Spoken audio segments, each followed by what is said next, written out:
औंध येथील श्री यमाई देवीचा शेंदुरजणे येथे उत्साहात मुक्काम। शेकडो वर्षांची परंपरा आजही कायम। गावात दिवाळीपेक्षाही मोठा जल्लोष।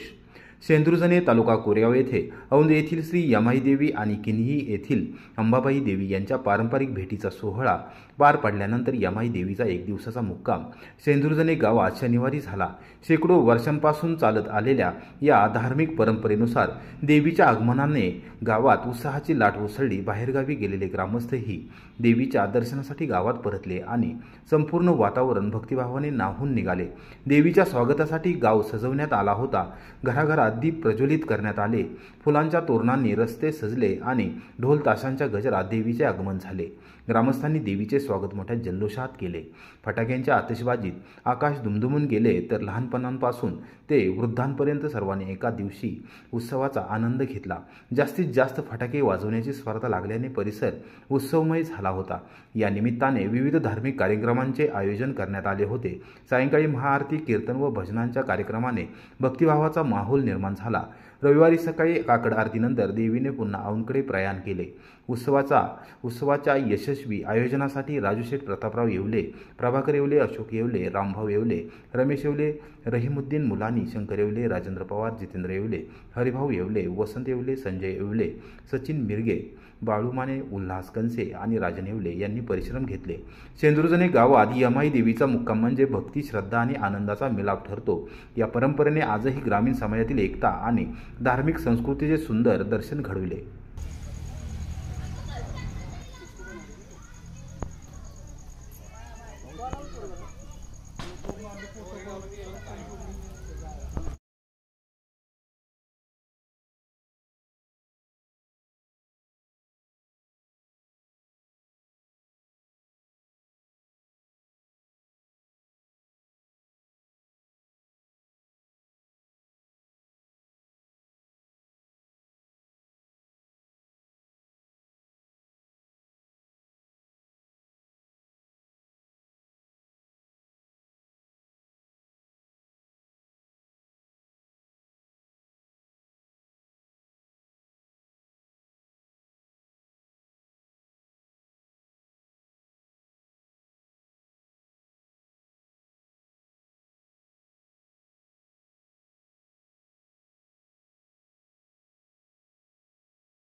त्याने आता ओळख सांगितली।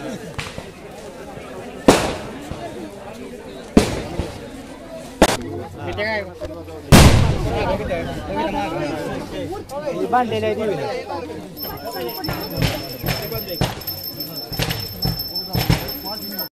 चला जरा बाजूला या. थांबा जरा थांबा.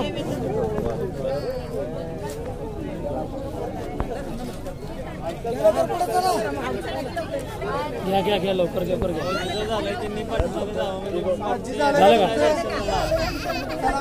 झालं का? निरंजन आत घेऊ नका, पालखीच्या आत घेऊ नका. निरंजन तू दर्शन.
एक द्यायचं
नमस्कार. माझे नाव अशोक भिकोबा येवले, गाव शेंदुर्दने. या अंबाबाईच्या पायथ्याशी साधारण 300 वर्षापासून किनईला ही यात्रा भरते. तिथं 3-4 दिवस देवी मुक्कामाला थांबते आणि 4थ्या दिवशी काट्या दिवशी ती देवी वरती तिच्या बहिणीला भेटायला जाते. तिथं सकाळी पूजा वगैरे करून दुसऱ्या दिवशी सकाळी ती खाली बंगल्यामध्ये येते आणि बंगल्यामध्ये येऊन संध्याकाळी आमच्या गावामध्ये मुक्काम असतो. मुक्काम असण्याचं कारण या देवीचे या गावामध्ये मानकरी आहेत. तलवारीचा या गावामध्ये मान आहे, काट्याचा मान आहे, अब्दागिरीचा मान आहे, बरेचसे मान या गावामध्ये आहेत. हे गाव संस्थानिक असल्यामुळं साधारण 300 वर्षापासून ही यात्रा भरते आणि पूर्वी ही 5 हत्ती 5 घोडे असा फार मोठा महाराजांच्या सह लवाजमा या भागामध्ये किनईमध्ये आणि आमच्या गावामध्ये येत होता आणि हे खूप दिवसापासून ही यात्रा भरते आणि अशी खूप दिवस पुढे चालू राहणार पिढ्यानं पिढी. नमस्कार, मी रामचंद्र कृष्णराव येवले, माजी सरपंच शेंदुर्णी तालुका कोरे. आमचे नेहमी सालाबादप्रमाणे कार्तिकी पौर्णिमा या दिवशी किनईच्या हद्दीमध्ये औंध संस्थानिक यमाई देवी आणि किनई शेंदुर्णी अशी यात्रा पौर्णिमे दिवशी अंबाबाई आणि यमाई देवीची भेट किनईच्या पलीकडं म्हणजे अंबाबाईच्या डोंगराच्या पलीकडं त्या रोडवर भेटीचा एकच मिनिटाचा क्षण असतो, पण फार मोठ्या संख्येने त्या ठिकाणी भाविक भक्त उपस्थित असतात आणि त्यांच्या उपस्थितीमध्ये भेटीचा सोहळा संपन्न होत असतो. तिसऱ्या दिवशी काट्याचा एक कार्यक्रम म्हणजे त्या यात्रेमधला एक काट्याचा प्रमुख दिवस असतो. त्या दिवशी पंचक्रोशीतील महिला वर्ग, सगळे तरुण मित्र, लहान सर्वजण त्या ठिकाणी दोन्ही देवी राजवाड्यामध्ये असतात. त्यांचं दर्शन घेण्याकरता सर्वजण त्या ठिकाणी येतात आणि चौथ्या दिवशी तिथून पालखीचं माघारी प्रस्थान सुरू होतं आणि त्या दिवशी चौथ्या दिवशी शेंदुर्णी म्हणजे आमच्या गावामध्ये त्यांचा या ठिकाणी पालखीचा मुक्काम असतो. या दिवशी फार मोठ्या संख्येने या गावामध्ये जे बाहेरगावी जे नोकर वर्ग असतील, महिला वर्ग असतील, या ठिकाणी मुली बाहेर सर्वजण या ठिकाणी या दिवशी उपस्थित राहतात या देवीच्या दर्शनाकरता. या दिवशी गावामध्ये त्या पालखीच्या पुढं फार मोठ्या संख्येने उपस्थित राहून त्या ठिकाणी भजनाचा असा कार्यक्रम केला जातो. असं या ठिकाणी आमच्या गावची त्या ठिकाणी परंपरा आहे. नमस्कार, माझं नाव शंकर कुंडली देवले, शेंदुर्णी माजी सरपंच. आमचे यमाईची यात्रा आणि अंबाबाईची हा पालखी सोहळा दरवर्षी आमच्या किनई या गावामध्ये साजरा होत असतो. किनई या ठिकाणी पालखी आल्यानंतर त्या ठिकाणी भेटीचा कार्यक्रम होतो. दुसऱ्या दिवशी गडावरती साखरगडावरती दोन्ही देवीवरती जातात, नंतर त्या खाली येतात आणि तिसऱ्या दिवशी काट्यांचा कार्यक्रम असतो. काट्या झाल्यानंतर संध्याकाळी परत देवी राजवाड्यातून परत इकडे येते शेंदुर्णी गावी. गाडगाईच्या मंदिराच्या इथे त्यांचं स्थान आहे, त्या ठिकाणी थांबती आणि तिथून संध्याकाळी शेंदुर्णी गावामध्ये त्यांचं प्रस्थान होतं. ते होत असताना प्रथमतः ते राजेंद्र प्रताप येवले यांच्या ठिकाणी येऊन थांबते आणि तिथून जे आमचं गाव आहे ते संपूर्ण एका ठिकाणी जमा होऊन बँड बाजा ढोल ताशे वगैरे लावून त्या ठिकाणी आणायला देवी सगळं गाव एक कट्टा जमून त्या ठिकाणी जात असतं. त्यामध्ये कसल्याही प्रकारचे राजकीय स्वरूप या ठिकाणी नसते. कोणाच्या मनात कसल्याही प्रकारचा ते सगळे मिळून त्या ठिकाणी सगळे बायका पोरांसह त्या ठिकाणी जातात. तिथून पालखी घेऊन फटाकड्यांच्या आतिषबाजीने जवळजवळ 1-1.5 तास हे संपूर्ण फटाकड्याची आतिषबाजी या ठिकाणी होत असते मंदिरापर्यंत येईपर्यंत. माझे नाव रमेश संपतराव येवले, माजी सरपंच शेंदुर्णी. आमच्या गावात यमाई देवीचे आगमन हे झाल्यानंतर संध्याकाळी साधारण 7-8च्या दरम्यान पालखी किनईवरून आमच्या गावामध्ये येते. ज्यावेळेस पालखी आमच्या गावामध्ये येते त्यावेळेस आमच्या गावाच्या दृष्टीने ही दिवाळीच असते. दिवाळीत जेवढी फटाक्याची आतिषबाजी होत नाही तेवढ्या उत्साहात सर्व पाहुणे मंडळी, ग्रामस्थ त्या पालखीच्या आगमन सोहळ्यात सहभागी होतात व संध्याकाळी आमच्या हॉलमध्ये एक रात्र यमाई देवीचा मुक्काम असतो. विशेषतः सांगावयाचे म्हटले तर ज्यावेळेस कोरोनाच्या काळात पूर्ण जग ठप्प होते, इतकं जागृत देवस्थान आहे हे की त्या पिरियडला सुद्धा आमच्या गावामध्ये ती यमाई देवी आणली गेली होती. पूर्ण जग थांबले असताना सुद्धा आम्हाला त्या यमाई देवीचे दर्शन झाले व रात्री आमच्या गावामध्ये त्या पालखीसमोर भजनाचा अतिशय उत्कृष्ट असा कार्यक्रम होतो व सकाळी 6 वाजता त्या देवीला अभिषेक होऊन त्या देवीची आरती होते व साधारण 6:30 ते 7च्या दरम्यान नंतर ती देवी पूर्ण गाव मोठ्या पुन्हा फटाक्याची आतिषबाजी करत त्या देवीला निरोप देते. धन्यवाद. बोला. नमस्कार, मी जितेंद्र रामचंद्र येवले. मी नवी मुंबईमध्ये रहिवासी आहे. 20 वर्षाचा असताना मी नवी मुंबईमध्ये त्या ठिकाणी नोकरीनिमित्त गेलो आणि गेले आज माझं वय वर्ष 52 आहे. गेले 32 वर्ष या ठिकाणी एकही आमच्या देवीची यात्रा मी चुकवली नाही. हिंदवी स्वराज्याचे संस्थापक छत्रपती शिवाजी महाराजांच्या पदस्पर्शाने पावन झालेल्या या भूमीमध्ये देवीच्या डोंगराखालीच आमचं हे गाव आहे. फार ऐतिहासिक गाव आहे आणि वेगवेगळ्या शहरामध्ये आम्ही कामानिमित्त नोकरीनिमित्त जी तरुण वर्ग त्या कालखंडामध्ये गेला, आज ह्या कालखंडामध्ये गेलेला आहे, तर संपूर्ण तरुण वर्ग या ठिकाणी या यात्रेनिमित्त भक्तिभावाने आम्ही जे देवीला काय नवस करत असेल, काय मागणं मागत असेल, पिढा जाऊ दे, आम्हाला चांगलं, आमच्या बायका पोरांना चांगलं व्यवस्थित आरोग्य देऊ दे, आमच्या आईवडिलांना आरोग्य, हे जे मागणं आम्ही करतो आणि त्या मागणं मागण्यासाठी आणि एक भक्तिभावाने या ठिकाणी आम्ही सर्वजण प्रत्येक शहरात जे आमची जी लोक आहेत ती या ठिकाणी या देवीच्या यात्रेला न चुकता, एक वेळ आम्ही दिवाळीला येत नाही, आम्ही दसऱ्याला येत नाही, पण ह्या देवीच्या यात्रेला आम्ही सर्वजण मुंबई, दिल्ली, कलकत्ता आणि वेगवेगळ्या शहरातून, वेगवेगळ्या राज्यातून जे नोकरीनिमित्त आहेत, म्हणजे फौजीमध्ये असतील, पोलीसमध्ये असतील, कोण अधिकारी वर्ग असेल, ह्या देवीसाठी भक्तिभावाने या ठिकाणी येत असतो. आणि या ठिकाणी आल्यानंतर वर्षातून काही मंडळी ते वर्षातून एकच वेळ ह्या देवीच्या कार्यक्रमाला येत असते. पण हे आमचे जे ग्रामस्थ आहेत, आमचे सरपंच असतील, या डेप्युटी सरपंच असतील, सोसायटीचे काही मंडळी असतील, या ठिकाणी प्रमुख आमचे युवा कार्यकर्ते असतील, सर्वजण आम्हाला इथं या ठिकाणी मान सन्मान देण्याचं काम नेहमीच करत असतात. आमचे येणारे या ठिकाणी पाहुणे रावळे असतील, आमच्या ज्या या पंचकृषीतील जे पाहुणे आहेत, जिल्ह्यातले तालुक्यातले पाहुणे आहेत, ते सुद्धा या ठिकाणी मोठ्या संख्येने येतात. अतिशय चांगल्या पद्धतीने या ठिकाणी हे ग्रामस्थ कुठलेही या देवीमध्ये राजकारण न आणता स्वच्छ आणि प्रामाणिकपणे या ठिकाणी सर्वजण काम करत असतात. याचा आनंद आमच्यासारख्या मुंबईकराला नक्कीच आहे आणि हे देवीची यात्रा अशीच परंपरा ही चालत राहावी, अशीच या ठिकाणी देवीकडे आम्ही साकडं घातलो. कुठलीही भक्तिभावात कमी होणार नाही याची ग्रामस्थ दक्षता घेतील, अशी या सर्वांना या ठिकाणी विनंती करतो. धन्यवाद.